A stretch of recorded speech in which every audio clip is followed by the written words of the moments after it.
जय श्री कृष्ण महाराज, जय श्री कृष्ण। ओम नमो नारायण। प्रणाम करता हूँ महाराज। प्रणाम स्वामी जी। ओम ओम प्रणाम। नमो नारायण स्वामी जी, प्रणाम करता हूँ श्री चरणों में। ओम नारायण। ओम ओम पूर्णमद पूर्णमिदं पूर्णात् पूर्णमुदच्यते पूर्णस्य पूर्णमादाय पूर्णमेवावशिष्यते। ओम शांति शांति शांति। शंकरं शंकराचार्यं केशवं बादरायणं सूत्रभाष्य कृतौ वन्दे भगवन्तौ पुनः पुनः। ईश्वरो गुरुरात्मेति मूर्तिभेद विभागिने व्योमवद्व्याप्तदेहाय दक्षिणामूर्तये नमः। ओम शांति शांति शांति।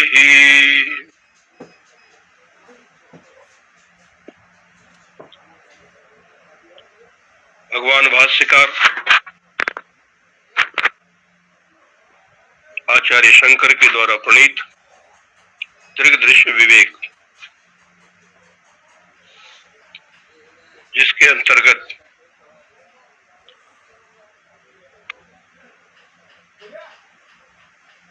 दृश्यानुविद्ध समाधि बताने के बाद 25वें श्लोक से आचार्य शब्दानुविद्ध समाधि का वर्णन कर रहे हैं। शब्दानुविद्ध सविकल्प समाधि में नाम से ही स्पष्ट है कि शब्द का सहारा लेकर के अपने ज्ञान स्वरूप आत्मा का चिंतन करना है। बोलो।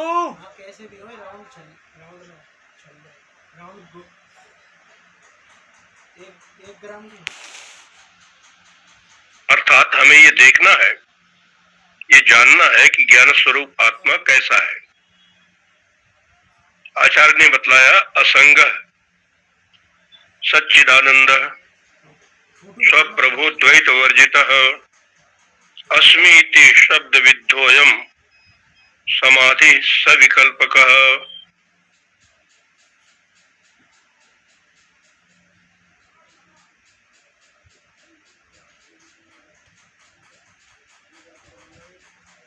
तो पहली बात आचार्य ने कही कि असंग, आत्मा का स्वरूप है असंग। आत्मा मतलब हम सब का, आपका असंग है स्वरूप। इसका किसी से कोई संग नहीं है, मतलब ये किसी से सटता नहीं है, चिपकता नहीं है।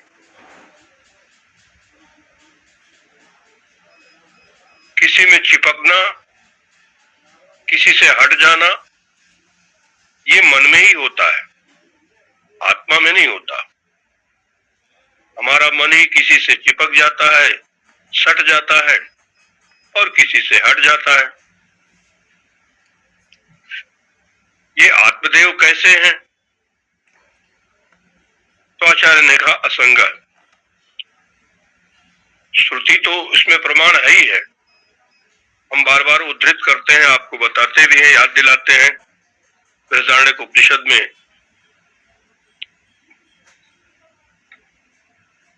बताया ही गया है, मंत्र है असंगो ही अयम पुरुष। यह पुरुष, यह आत्मा असंग है। आप स्वयं ही विचार करें, हम सबका शरीर पहले बच्चा था, फिर जवान हो गया, जवान के बाद फिर बुढ़ा हो गया। शरीर में तो ये परिवर्तन होते रहे, लेकिन आत्मा ज्यों का त्यों है।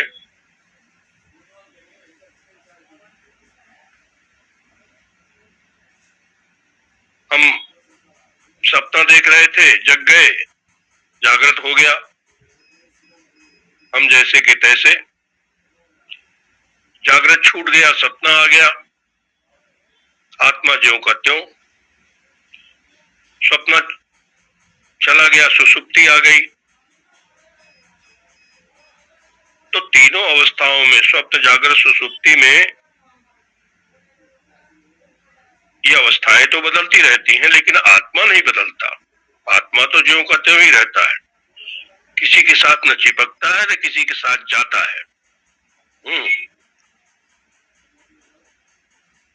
तो हमको ये समझ लेना चाहिए कि हमारा आत्मा असंग है।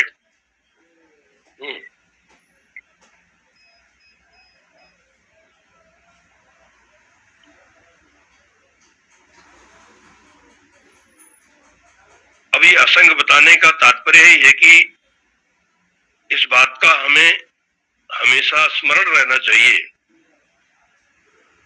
ये बात हमें हमेशा याद रहनी चाहिए कि मैं असंग हूं। चाहे हम ध्यान के समय, चाहे समाधि लगाते समय, चाहे किसी भी समय, ऐसा नहीं केवल ध्यान के समय या समाधि के समय असंग हो। सब कुछ करते हुए, सारा अपना जगत का व्यवहार करते हुए भी ये स्मरण निरंतर बना रहना चाहिए कि मैं असंग हूं।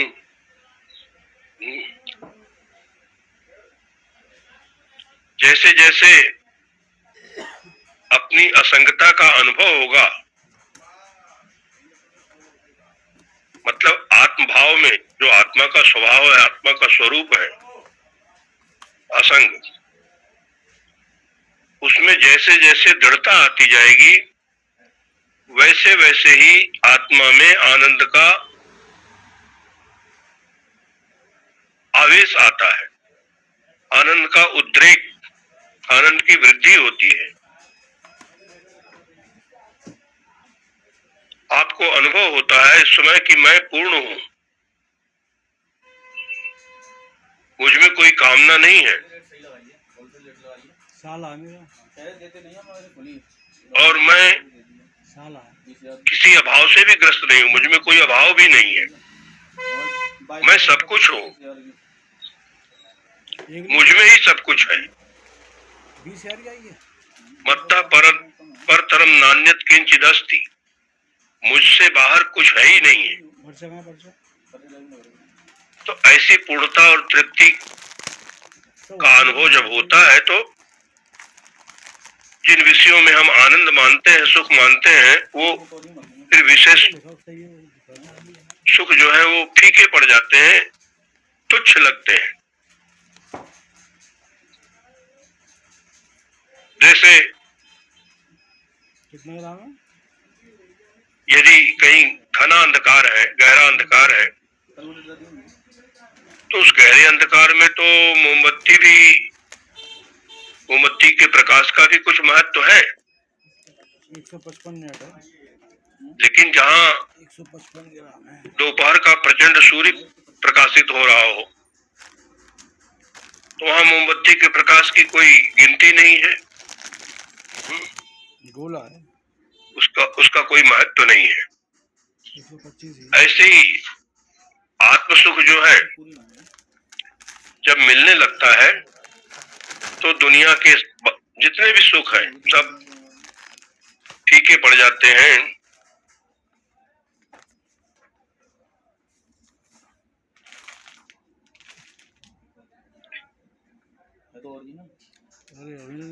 और दूसरा आत्मा का स्वरूप बताया आचार्य ने, सच्चिदानंद, सच्चित आनंद। आत्मा सत है।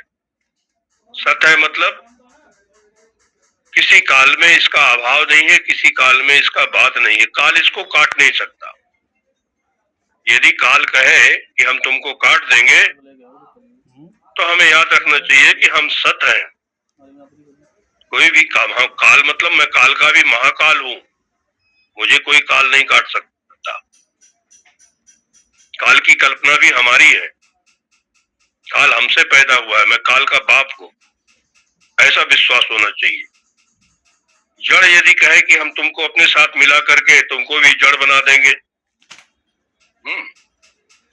तो हमें ये याद होना चाहिए, हमें ये अनुभव होना चाहिए कि हम चित हैं, चेतन है। और कोई भी दुख कहे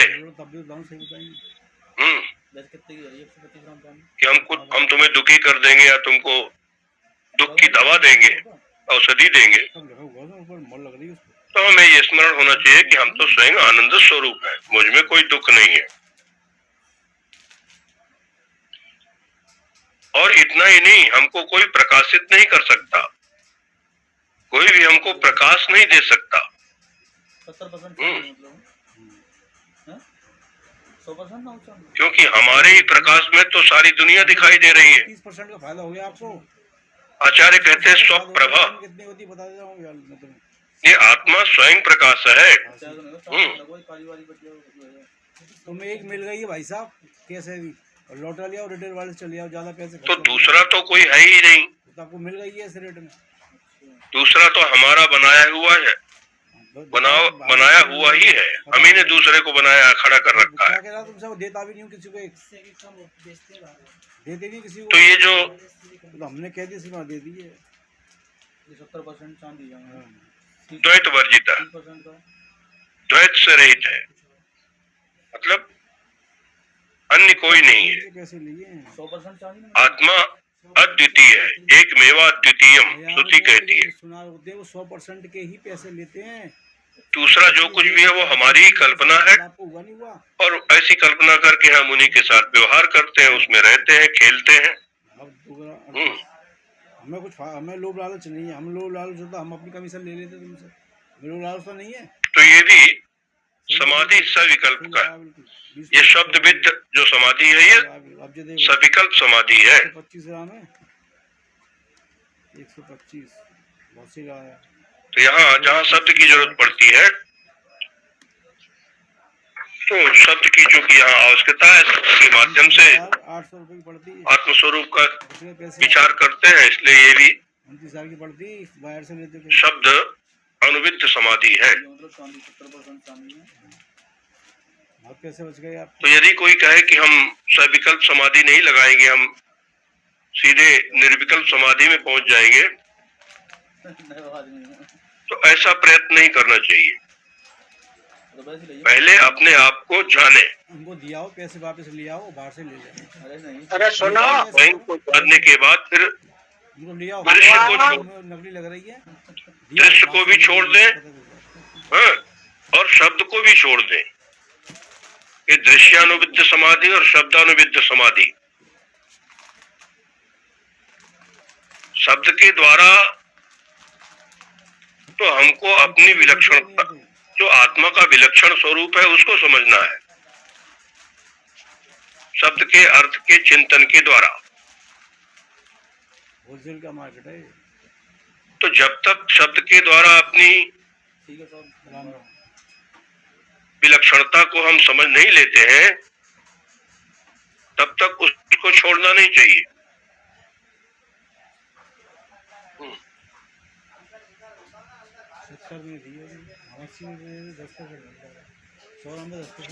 आचार्य कहते अस्मि इति शब्द विद्धो अयम समाधि सविकल्प का। अस्मि इति, ये अस्मि 125 ग्राम में 10% कितना होगा? इसको कहते हैं 12 ग्राम अस्मितानुगत समाधि। मतलब मैं असंग हूँ, मैं सच्चिदानंद हूँ, मैं स्वयं प्रकाश हूँ, मैं द्वैत से रहित हूँ, 70 के पैसे लिए, ऐसा मैं हूँ। तो ऐसी जो अस्मितानुगत समाधि है, इसमें क्या क्या नहीं है, पहले इसका विचार करना चाहिए। तो इसमें बाहर का कोई विषय नहीं है, पहली बात। इसमें अपना शरीर भी नहीं है। दूसरी बात, इसमें किसी से द्वेष नहीं है। तीसरी बात, और इसमें किसी से राग भी नहीं है। आधा हो गया। ये चौथी बात। मैंने कैदी से लिया, तुझसे कहता तो कहता मैं तो अस्मिता अस्मि इति, ये जो भाष्यकार कह रहे हैं, तो ऐसा जो मैं हूँ, इस अस्मिता अनुगत समाधि में बाहर का विषय नहीं है, शरीर में कोई अभिनिवेश नहीं है, शरीर का भार नहीं है, और दुख देने वाला, तकलीफ पहुंचाने वाला कोई शत्रु भी नहीं है, आराम देने वाला, सुख देने वाला कोई मित्र भी नहीं है। तो आप एक ऐसी जगह बैठे हैं जहां बिल्कुल अकेले, न कोई मित्र न शत्रु, न दुख न सुख, न भय, न शरीर का कोई मोह।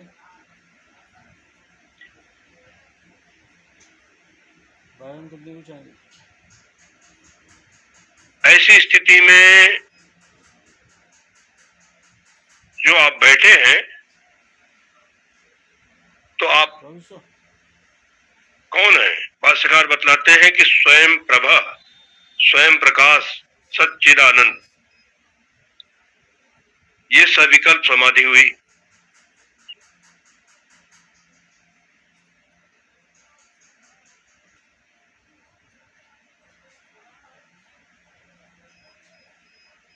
अब इसके बाद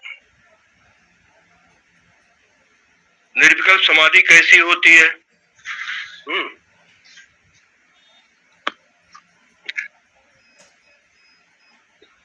इसको आचार्य अग्रिम श्लोक से बतलाएंगे।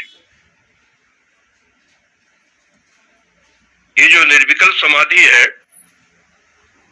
ये योग दर्शन में इसको असंप्रज्ञात समाधि कहा है। सविकल्प को उन्होंने कहा है संप्रज्ञात समाधि, और निर्विकल्प को बतलाया है असंप्रज्ञात समाधि।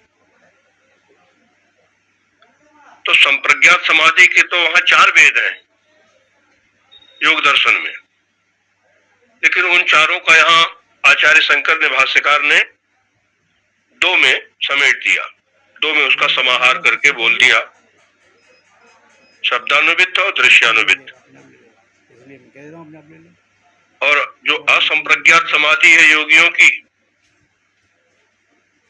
उसको अब निर्विकल्प समाधि के अंतर्गत भाष्यकार लेने जा रहे हैं।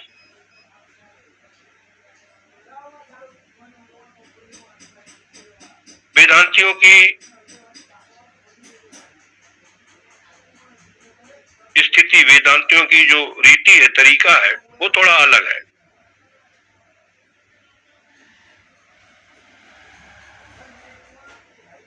निरस्त सर्व संकल्पा या शिलावत अवस्थिति, जागरण निद्रा विनिर्मुक्ता सा स्वरूप स्थिति परा। मतलब कोई भी स्थिति न हो, शिलावत अवस्थिति, जैसे पत्थर, घन पत्थर पड़ा हो, रखा हो, ऐसी स्थिति हो। जागृत निद्रा विनिर्मुक्ता, मतलब न जागृत हो न निद्रा हो। और निरस्त सर्व संकल्पा, सारे कोई भी संकल्प न हो।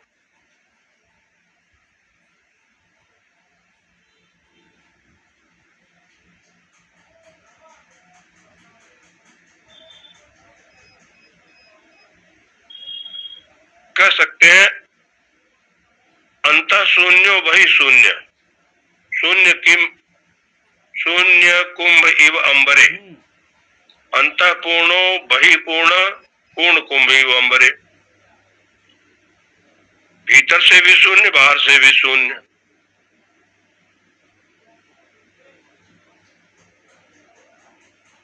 आकाश के समान, जैसे घड़े में आकाश बाहर से भी शून्य, भीतर, बाहर भी आकाश, भीतर भी आकाश, बाहर से भी आकाश से परिपूर्ण है, भीतर भी आकाश से परिपूर्ण है।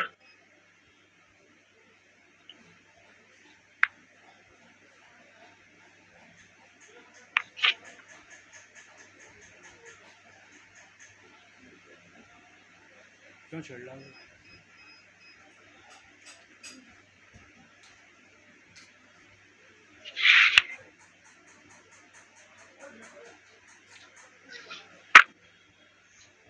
तो अब इसके आगे 26वें श्लोक में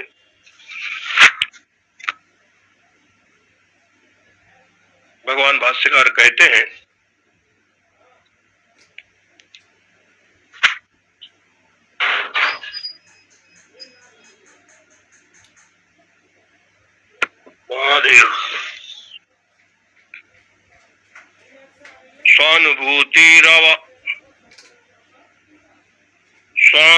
स्वानुभूतिरसावेशात् दृश्य शब्दा उपेक्षतु निर्विकल्प समाधि स्यात् निवात स्थित दीपवत्। स्वानुभूतिरसावेशात् दृश्य शब्दा उपेक्षतु निर्विकल्प समाधि स्यात् निवात स्थित दीपवत्। स्वानुभूति रस आवेशात, स्वानुभूति के रस आवेश से, अपनी अनुभूति के रस के आवेश से दृश्य शब्द उपेक्ष, दृश्य और शब्द दोनों की उपेक्षा करके, दृश्य को भी छोड़ो, शब्द को भी छोड़ो, दोनों की उपेक्षा करके निर्विकल्प समाधि स्यात्, निर्विकल्प समाधि होती है। किस प्रकार की? तो भाष्यकार ने उदाहरण दिया, निवात स्थित दीपवत। जैसे निवात स्थान में स्थित कोई दीपक हो, जहां कोई हवा का प्रवाह न हो, हवा का वेग न हो, ऐसे निवात स्थान में रखा हुआ जैसे दीपक होता है, ऐसे ही निर्विकल्प समाधि जो है वो स्थिर होती है।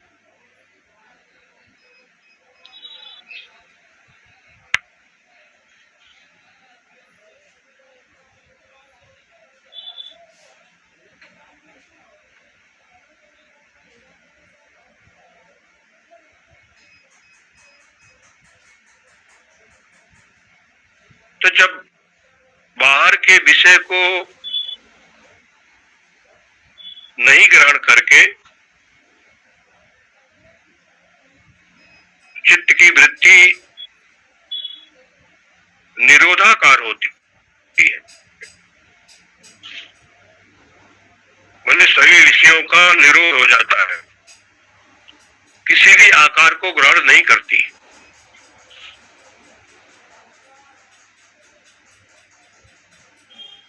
तो समाधि लगती है। क्योंकि चित्त का चंचल होना ये तो विक्षेप का संस्कार है। तो विक्षेप के संस्कारों का जब तिरोभाव हो जाता है, विक्षेप के संस्कार जब समाप्त हो जाते हैं, तो उसके बाद निरोध के संस्कार का उदय होता है, चित्त वृत्ति निरोधाकार होती है। योग दर्शन में पहले ही सूत्र दिया ना, दूसरा सूत्र ही है योगस् चित्त वृत्ति निरोधा।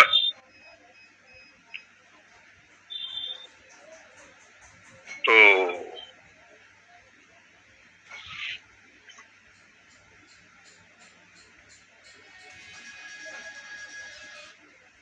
जैसे हमने कल आपको सुनाया था ना, कल बताया था हमने कि जैसे घास चरने वाले बैल को पकड़ करके ला करके जंगल से लाते हैं, वापस बांध दिया खूंटे पे, तो ये तो प्रत्याहार हो गया, इंद्रियों का उसके विषयों से लौटा लेना।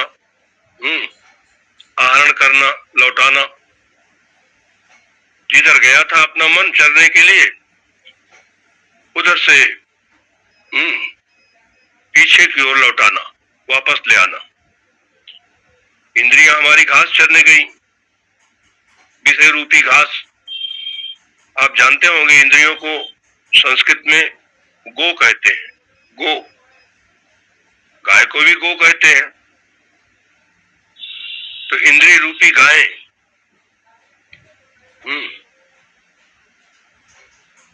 विषय रूपी घास जो चरने जाती हैं, वहां से लौटा करके उनको अपने गोलक में स्थिर कर देना, इसका नाम है प्रत्याहार।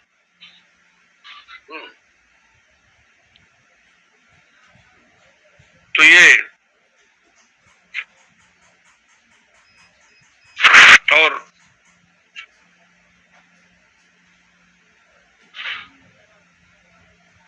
मतलब अपनी इंद्रिय और अपना हृदय एक ही जगह पर बैठ जाए। हृदय से तात्पर्य यहां अंतःकरण से आप समझे। अब धारणा इसमें क्या है? तो धारणा यह है कि इन इंद्रियों को अब दोबारा फिर से बाहर की घास को नहीं चरने देना। ये इनकी एक रूपता बनी रहे। जैसे बैल जो है वो बाहर से लौट आया, कोटे पे बंध गया और बंधने के बाद खाने लगा।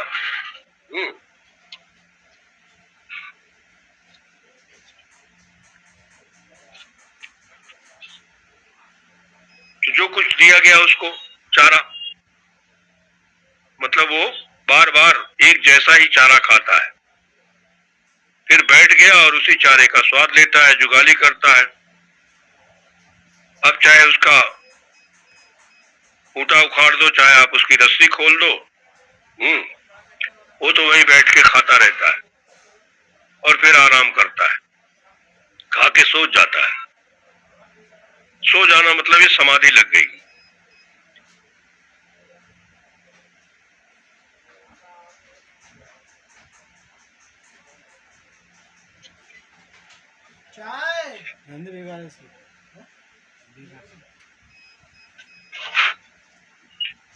अब इस समाधि में भी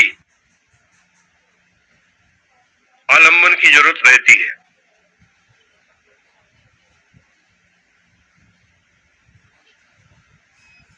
जैसा भाष्यकार ने दो प्रकार की समाधि बताई, दृश्यानुविद्ध और शब्दानुविद्ध। अभी जो तीसरी निर्विकल्प समाधि भाष्यकार कह रहे हैं, तो दृष्टा और दृश्य का विवेक करने से जब हमको एक ऐसा दृष्टा मिल जाता है जिसका दूसरा कोई दृष्टा नहीं है,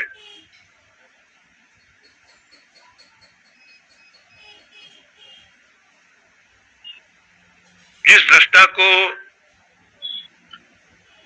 न तो दृश्यते, पहले श्लोक में भाष्यकार ने कह दिया, उसको किसी दृश्य वस्तु की तरह से नहीं देखा जा सकता, वो कोई दृश्य नहीं होता है, दृष्टा ही रहता है। उस दृष्टा का अपने आप में, अपने आप के रूप में, वही मैं हूं, अपने आप के रूप में उसका चिंतन करना, ये दृश्यानुविद्ध सविकल्प समाधि बताई। उसके बाद अब ये जो साक्षी है, दृष्टा है, चेतन है, ये असंग है,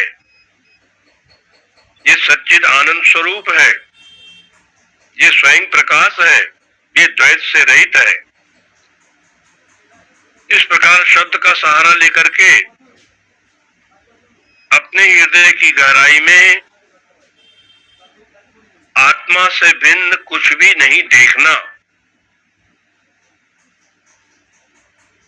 यह है शब्दानुविद्ध समाधि। अब ऐसी स्थिति में जब साधक पहुंच जाता है तो फिर शब्द का भी आश्रय छोड़ करके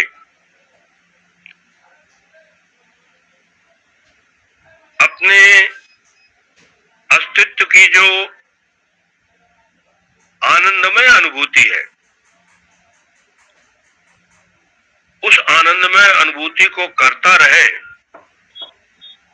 यही है निर्विकल्प समाधि, जिसको भाष्यकार यहां कह रहे हैं दृश्य शब्दों उपेक्षेतु। दृश्य और शब्द दोनों की उपेक्षा करके स्वानुभूति रस आवेशात, स्वानुभूति मतलब अपने आत्मा की अनुभूति किस रूप में? रस आवेश, रस माने आनंद। तो आत्मा जो है वो आनंद स्वरूप है, तो उस आनंद की अनुभूति होनी चाहिए। जब सभी प्रकार का आश्रय हट गया, मिट गया, छूट गया,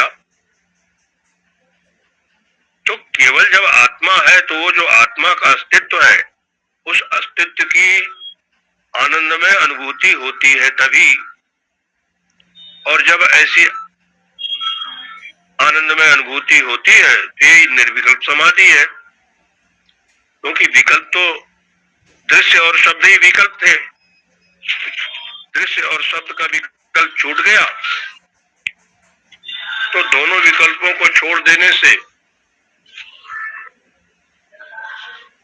जो स्थिति होती है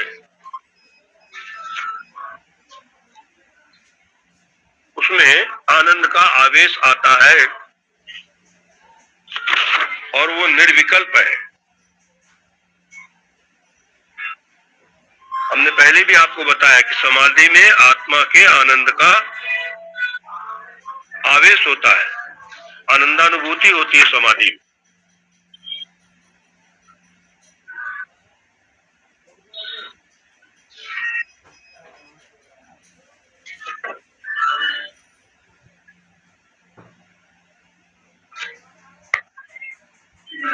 क्योंकि उस समय कोई विक्षेप नहीं रह जाता, वो बिल्कुल निर्विकल्प है। मन बिल्कुल शांत होकर के आत्मा में ही समाहित हो जाता है, मतलब उस समय मन नाम की कोई चीज नहीं रहती।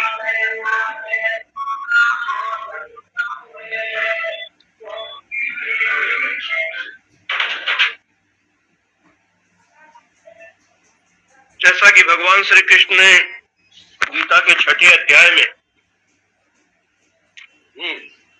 आत्म संस्थम मना कृत्वा न किंचिदपि चिंतयेत,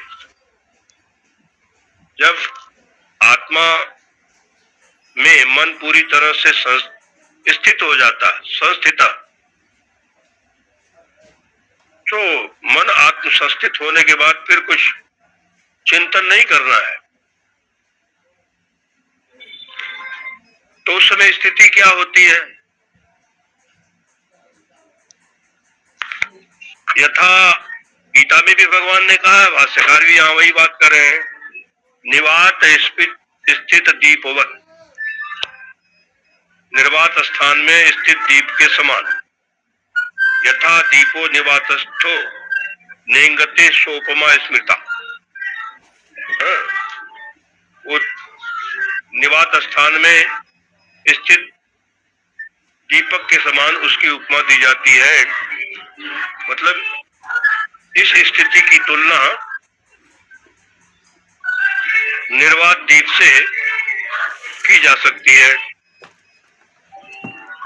क्योंकि दीपक यदि जलता हुआ दीपक है और उसमें हवा का कोई झोंका न लगे तो उसकी लौ बिल्कुल स्थिर हो जाती है, दीपक बुझता नहीं है, चलता रहता है और उसका प्रकाश भी चारों ओर फैलता रहता है। तो ये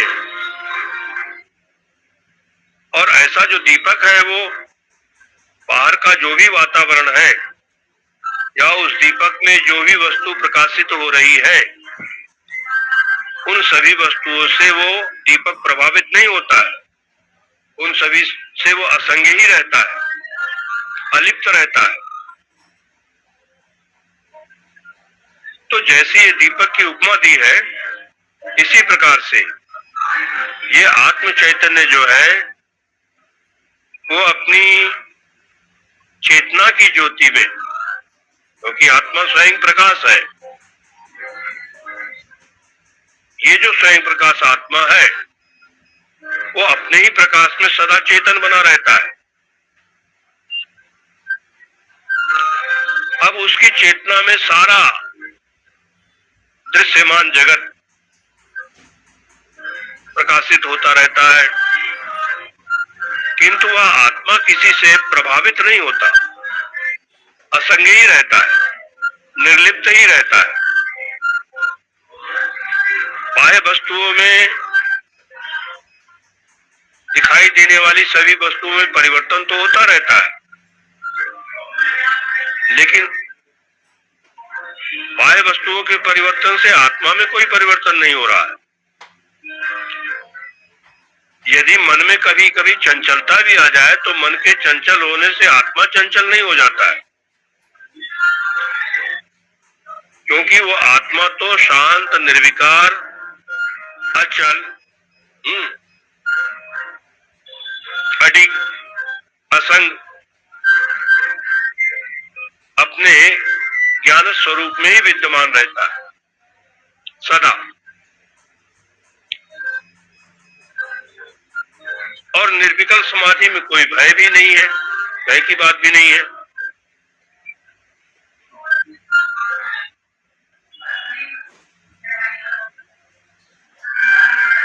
लेकिन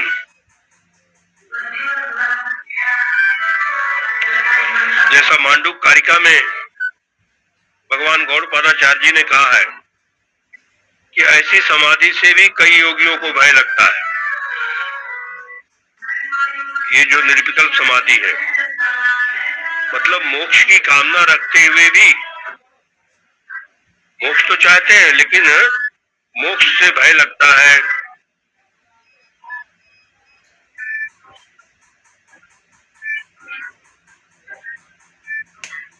भय लगना मतलब मन कभी कभी ये सोचता है कि मैं ऐसा ना हो कि समाधि में चला जाऊं और फिर दोबारा लौट के शरीर में आ ही न पाऊं, दोबारा कभी शरीर में कभी न लौट पाऊं, शरीर के लिए सदा, शरीर से हमेशा के लिए संबंधी छूट जाए, ऐसा कहीं ना हो जाए, मतलब मृत्यु ही ना हो जाए। लेकिन इस प्रकार का जो भय है उसका कोई मूल नहीं है, निर्मूल है ये, क्योंकि समाधि में कोई शरीर परिवर्तन नहीं होता है। शरीर छोड़ने का भी वहां कोई तरीका नहीं है।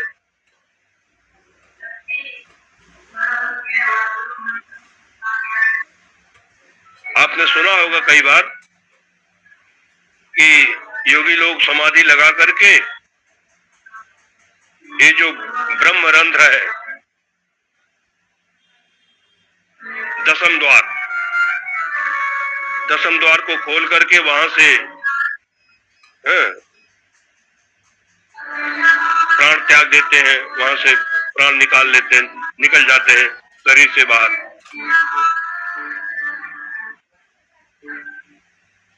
तो ज्ञान समाधि में ऐसा कुछ नहीं होता।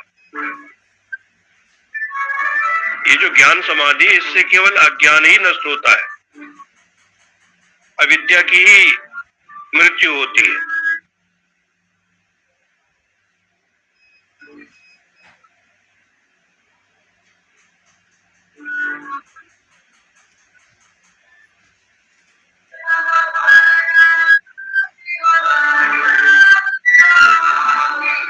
तो अज्ञान जाए तो अच्छी बात है, अज्ञान गया तो जाने दो, उसमें अज्ञान में लौट कर आने की कोई आवश्यकता भी नहीं है।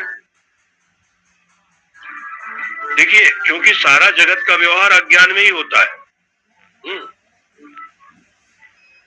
तो अज्ञान में लौट के नहीं आने का अर्थ ये नहीं है कि हम व्यवहारिक जीवन में रहेंगे ही नहीं, हम जीवन में व्यवहार ही नहीं करेंगे। शरीर से सारा व्यवहार करते रहेंगे और सारा व्यवहार करते हुए भी वहां कोई बंधन नहीं होगा, कहीं कोई चिपकना नहीं होगा, कोई शोक, कोई मोह नहीं होगा, कोई भय नहीं होगा। यह है समाधि का फल। तो समाधि क्या है, इसके बारे में जो दुनिया भर की भ्रांति फैली है, वो हमारी भ्रांत धारणाएं जो है वो मिटनी चाहिए। समाधि का सीधा सा अर्थ है, जैसा भाष्यकार ने गीता भाष्य में लिखा है, समाधीयते चित्तम अस्मिन इति समाधि। मन का समाधान ही समाधि है, मन का समाहित हो जाना।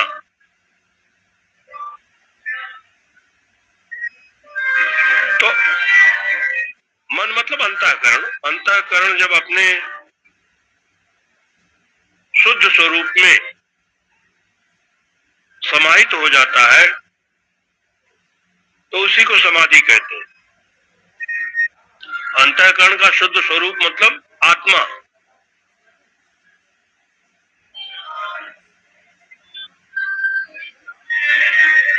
समाधीयते यस्मिन अंतःकरणम इति समाधि। तो जिसमें अंतःकरण समाहित हो जाए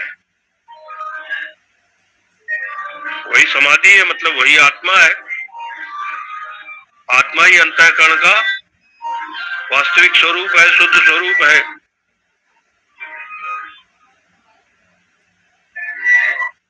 आत्मा ही समाधि है।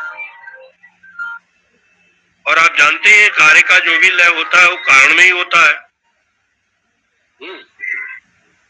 जैसे आभूषण को गलाते हैं तो सोने में विलीन हो जाता है। घड़ा मिट्टी से बना है तो टूट गया तो मिट्टी ही हो जाता है। जल में तरंगे बनती रहती हैं, तमाम लहर आता रहता है और फिर वो जल में ही लीन होता रहता है। तो ऐसे ही अंतःकरण का अधिष्ठान है आत्मा। तो उसी अधिष्ठान में ही अंतःकरण जो है वो लीन हो सकता है। और जब अंतःकरण लीन हो गया तो फिर समाधि हो जाती है।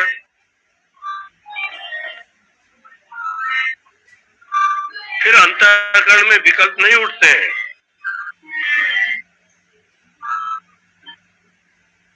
क्योंकि फिर समाधि का जो प्रयत्न करने वाला है, जब उसकी समाधि लग जाती है तो प्रयत्न करने वाला भी नहीं रहता है, वो भी विलीन हो जाता है। और इसके लिए सबसे बढ़िया दृष्टांत है निद्रा। निद्रा के लिए जो प्रयत्न करने वाला है वो निद्रा आने के बाद फिर नहीं रह जाता है। तो जैसे नींद का आवेश सबको होता है ना,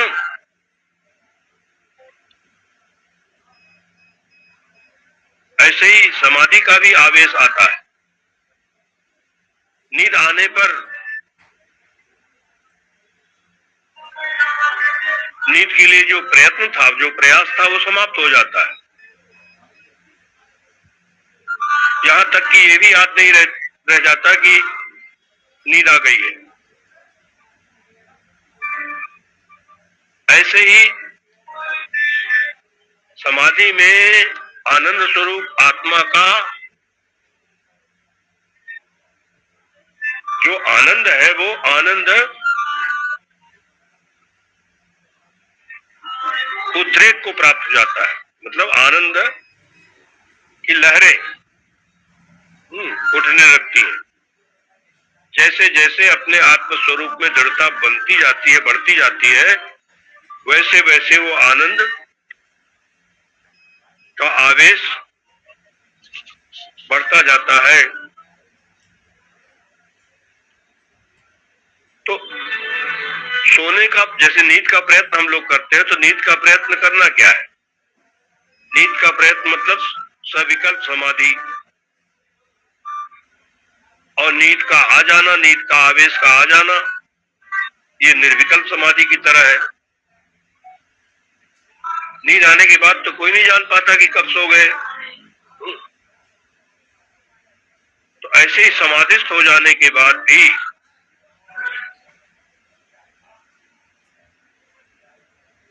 उसको ये ज्ञात नहीं रहता है कि वो समाधि में कब आ गया। समाधि जो है वो नींद रहित नींद है। समाधि ऐसी नींद है जिसमें नींद नहीं। मतलब निद्रा में और समाधि में एक प्रकार का साम्य है, एक प्रकार की समता है। क्योंकि निद्रा में भी हम देखते हैं कोई विक्षेप नहीं रहता है, समाधि में भी कोई विक्षेप नहीं है, निद्रावस्था में भी कोई विकल्प नहीं होता है, वो निर्विकल्प अवस्था होती है। ऐसे ही समाधि भी निर्विकल्प अवस्था है। निद्रा अवस्था में भी अंतःकरण का लय हो जाता है, संसार के सारे भेद वहां समाप्त हो जाते हैं निद्रा में। निद्रा में भी कोई दुख नहीं, कोई भय नहीं, कोई चिंता नहीं, कुछ नहीं रह जाता। तो वैसे ही समाधि की स्थिति में भी अनुभव होता है। लेकिन निद्रा और समाधि में बहुत बड़ा अंतर भी है, क्योंकि हम सभी जानते हैं कि निद्रा जो है वो तमोगुण है, तमोगुण का कार्य है, अज्ञान का कार्य है। तमोगुण का कार्य अज्ञान और अज्ञान का कार्य निद्रा। तो अज्ञान और तम की स्थिति है निद्रा, जबकि समाधि जो है वो ज्ञान और चेतना की स्थिति है।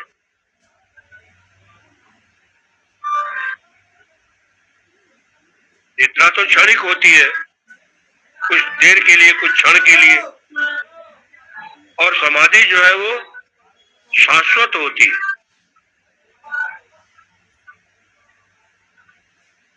समाधि कोई नींद नहीं है।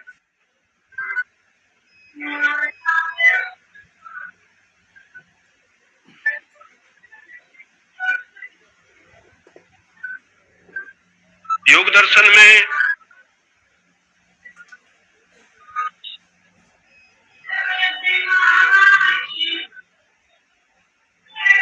जो हमने कल आपको बतलाया था, क्योंकि समाधि तो अंतिम सीढ़ी है, यम नियम में ही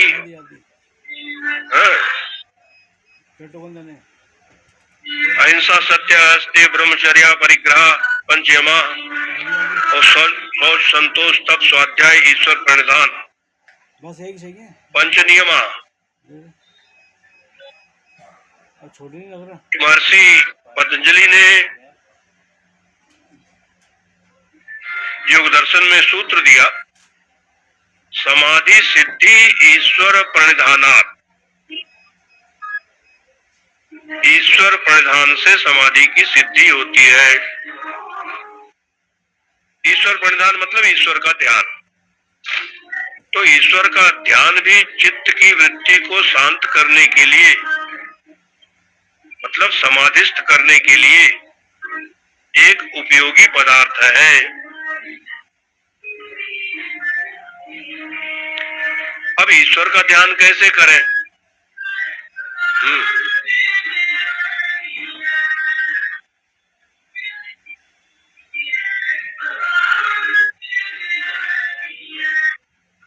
बहुत बढ़िया ध्यान बताया हुआ है योग दर्शन में, क्योंकि ईश्वर सर्वभूतानां हृदय से अर्जुन तिष्ठति। आप जानते हैं ईश्वर हम सबके हृदय में ही रहता है, ये तो पक्की बात है। अब वो ईश्वर का स्वरूप क्या है जिसका हमें ध्यान करना है? तो योग दर्शन के हिसाब से तो उनके अनुसार क्लेश कर्म विपाक आशय ही अपरामृष्ट पुरुष विशेष ईश्वर, ऐसी परिभाषा उन्होंने दी। मतलब जिसमें कोई क्लेश नहीं है, हाँ? जिसमें कोई कर्म नहीं है, जिसमें कर्म का कोई विपाक फल नहीं है, और जिसमें कर्म फल से बना हुआ कोई आशय माने अंतःकरण भी नहीं है। क्लेश कर्म विपाक और आशय से अपरामृष्ट, इससे उसका कोई परामर्श नहीं है, ये सब कुछ उसमें नहीं है। ऐसा जो पुरुष विशेष है उसको कहते हैं ईश्वर। तो क्लेश जो है 5 बताए हैं योग दर्शन में। पंच क्लेशा, अविद्या, अस्मिता, राग, द्वेष, अभिनिवेश, पंच क्लेशा। अविद्या मतलब नासमझी, अस्मिता मतलब अहम भाव, राग मतलब आसक्ति,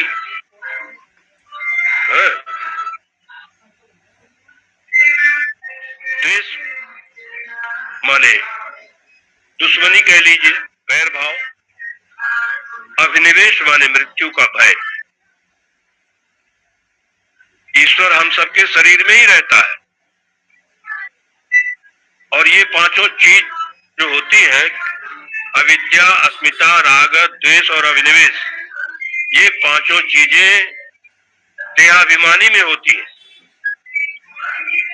जिसको देह में अभिमान है, ऐसे देहाभिमानी में ही ये पांचों चीजें रहती, ईश्वर में नहीं रहती। ईश्वर में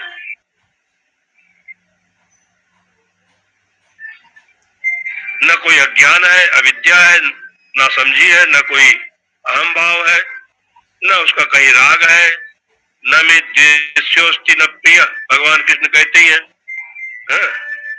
न मेरा कोई प्रिय है, न मेरा कोई द्वेषी है मुझे किसी, और न कोई मृत्यु का भय है। तो उसमें ये पांचों क्लेश नहीं है ईश्वर में, जो हमारे हृदय में सबके रहता है।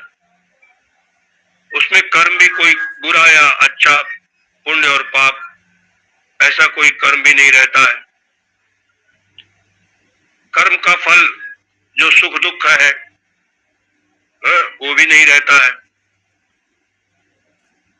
और आशय, कर्म के फल से बना हुआ जो अंतःकरण है, वो भी उसमें नहीं है। ऐसा जो पुरुष विशेष है उसको कहते हैं ईश्वर। एक पुरुष तो हम लोग हैं जो अविद्या के कारण से देह में फंसे हुए हैं, और एक पुरुष वह है जिसमें अविद्या नहीं होने से वो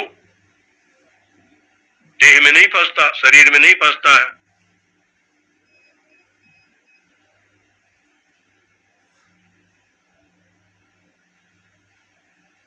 और उस ईश्वर की एक और पहचान वहां बताई है योग दर्शन में।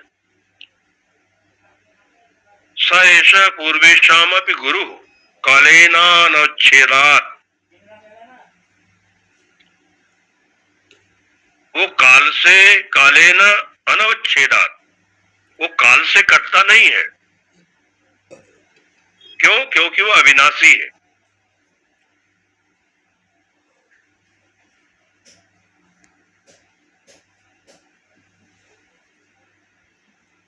तो स ऐसा पूर्वेशामपि गुरु मतलब वो सबका गुरु है, सारे ज्ञान उसी से निकलते हैं, सबका गुरु। पूर्वेशामपि, इंद्रियों का भी गुरु वही है, प्राणों का भी गुरु वही है, मन का भी वही गुरु है, बुद्धि का भी गुरु है, ब्रह्मा का भी गुरु है। ब्रह्मा, हिरण्यगर्भ आदि जो भी है, सबका गुरु वही है, क्योंकि वो काल से परिचिन्न नहीं है। काल परिचिन्न नहीं मतलब सत है, सत है मतलब अविनाशी है, और वो कहीं और नहीं है, हम सबके हृदय में ही है।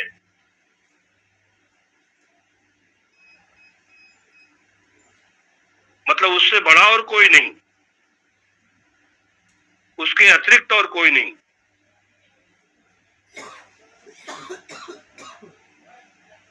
और योग दर्शन में तो बताया कि सर्वज्ञ बीजम निरक्षयम सर्वज्ञ बीजम, मतलब निर्विशेष सर्वज्ञता का बीज उसमें है।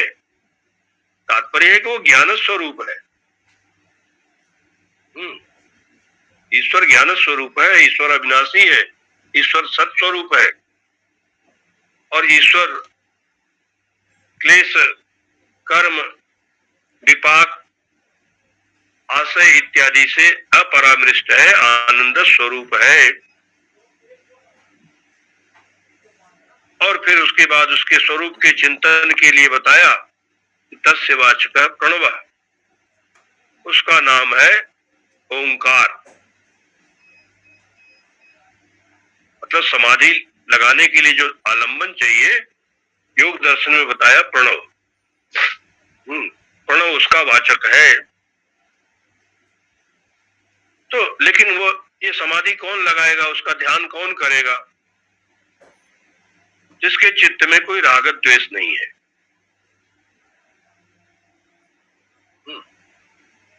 वही लगा सकता है। अरे यहां तक कि जिसके चित्त में राग द्वेष नहीं है, ऐसे महापुरुषों का ध्यान करने से भी समाधि लगती है। ऐसे महापुरुषों के आलंबन से भी समाधि लगती है।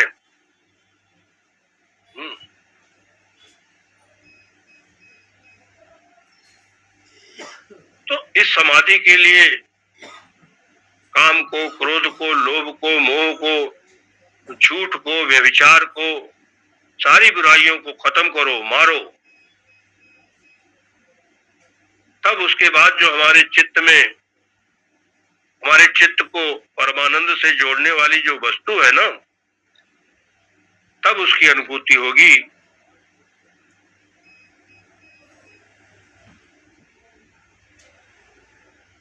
और ये समाधि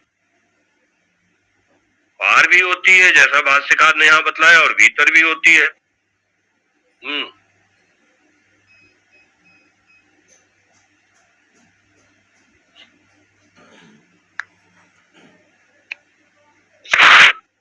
तो सविकल्प समाधि तो दो प्रकार की बताई।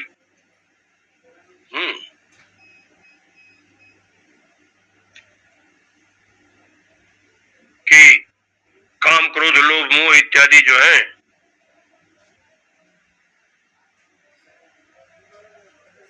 इतना ही नहीं, भक्ति आई, प्रेम आया, शांति आई, ये सब हमारे चित्त में आते हैं। ये आते जाते रहते हैं। कुछ भाव स्थिर भी रहते हैं, निरंतर नहीं रहते। लेकिन जैसे भक्ति है, शांति है, प्रेम है, भगवत प्रेम, ये सब चित्त में ऐसे भावों की स्थिरता भी हम देखते हैं। लेकिन आते और जाते रहते हैं। और इन सब भावों का जो दृष्टा है, जो देखने वाला है, वो तो जीव का त्यों, क्योंकि ये सब दृश्य है। चित्त के ये सारे भाव दृश्य है, और इसका जो दृष्टा है वो ज्यों का त्यों रहता है। दृश्य अनेक प्रकार के हैं, क्रोध का, काम का, लोभ का, मोह का, प्रेम का, शांति का, सबके दृश्य आए चले गए। दृश्य में भेद बहुत है। तो दृश्य का भेद मालूम होते हुए भी जो हम साक्षी हैं,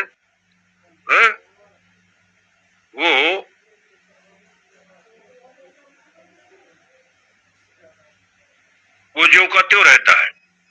तो ऐसी जो समाधि है, ये तो दृश्यानुविद्ध समाधि बताया भाष्यकार ने, क्योंकि ये दृश्यनिष्ठ है, दृश्य से संबद्ध है, दृश्य से इसका संबंध है, दृश्य से अनुविद्ध समाधि। और इस समाधि से भी श्रेष्ठ है दूसरी जो सविकल्प समाधि बतलाई। वो दृश्यनिष्ठ नहीं है, वो साक्षी निष्ठ है। क्योंकि दृश्य तो मालूम पड़ता है और हम उसको देख रहे हैं, देखते हैं। और दूसरी जो सविकल्प समाधि है, उसमें केवल मैं ही मालूम पड़ता हूं कि मैं कैसा हूं। तो एक में तो दृश्य मालूम पड़ता है और एक में केवल मैं मालूम पड़ता हूं कि मैं कैसा हूं।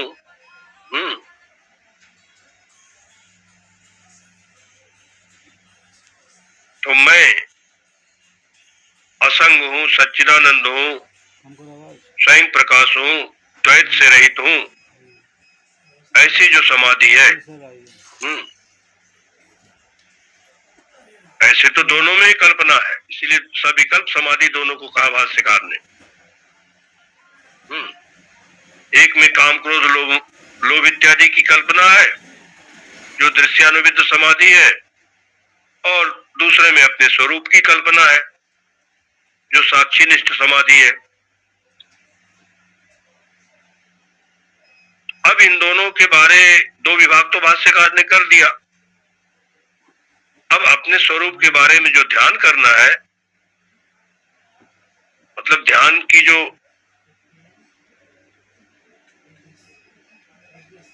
अग्रिम सीढ़ी है, अगला सोपान है ध्यान का, वो तो समाधि ही है। तो उस समाधि के लिए ध्यान कैसे करना है, ये बात भगवद भाष्यकार ने 25वें श्लोक से बतलाई है। ये भी सविकल्पी असंग सच्चिदानंद स्वप्रभ द्वैत वर्जिता अस्मि इति शब्द विद्वयम समाधि सविकल्पक।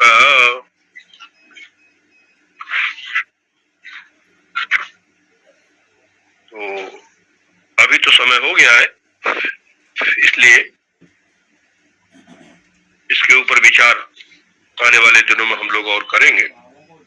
ओम पूर्णमदः पूर्णमिदं पूर्णात् पूर्णमुदच्यते पूर्णस्य पूर्णमादाय पूर्णमेवावशिष्यते। ओम शांति शांति शांति। शंकरं शंकराचार्यं केशवं बादरायणं सूत्रभाष्य कृतौ वंदे भगवन्तौ पुनः पुनः। ईश्वरो गुरुरात्मेति मूर्ति भेद विभागिने व्योमवद् व्याप्त देहाय दक्षिणामूर्तये नमः। ओम शांति शांति शांति।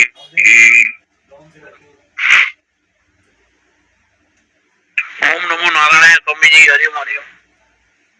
ओम नमो नारायण स्वामी जी, हरिओम। ओम नमो नारायण स्वामी जी। जय श्री कृष्ण महाराज। जय श्री ओम कृष्ण। नारायण नारायण।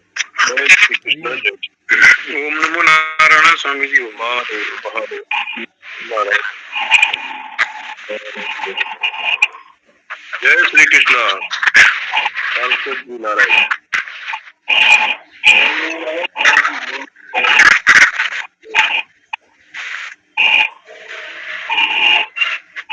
सभी को ओम नमो नारायण। ओम नमो नारायण।